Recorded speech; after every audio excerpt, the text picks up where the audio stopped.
संभाजीनगरमध्ये क्रीडा विभागात 21 कोटींचा घोटाळा करणाऱ्या कंत्राटी कर्मचाऱ्याचे अनेक कारनामे समोर आले।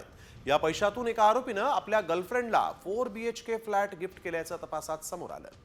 त्यानं BMW कार आणि BMW बाईक खरेदी केल्याचंही उघड झालेलं आहे। तर दुसऱ्या महिला कर्मचाऱ्याच्या पतीनं SUV कार खरेदी केल्याचं समोर आलंय। हर्ष कुमार क्षीरसागर असं मुख्य आरोपीचं नाव आहे।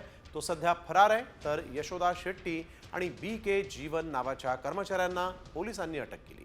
या आरोपींनी क्रीडा संकुल समितीच्या बँकमध्ये एका खात्यातून 21 कोटी 59 लाख रुपयांचा अपहार केलेला आहे।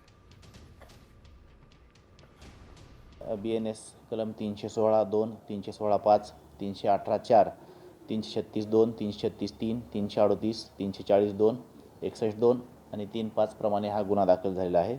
3 आरोपी आहेत। 3 आरोपीपैकी 2 आरोपी अटक करण्यात आलेले आहेत। एक आरोपी अटक झालेला नाही। ज्या अकाउंटवरती रक्कम वर्ग करण्यात आली होती त्या अकाउंट तपासामध्ये सीज करण्यात आलेले आहेत आणि तपास पुढे सुरू आहे।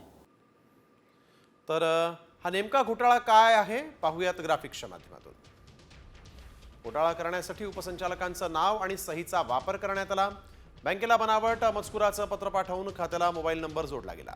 मोबाईल नंबर जोडल्यानंतर नेट बँकिंगने पैसे ट्रान्सफर करण्यात आले। नोंदी पावती बुक लिहिणं बँकेची पत्रव्यवहाराचं काम करायचे।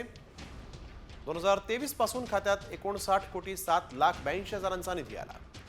59 कोटीमधून कोट्यावधींचे निधी जो आहे तो यांनी वळता केला।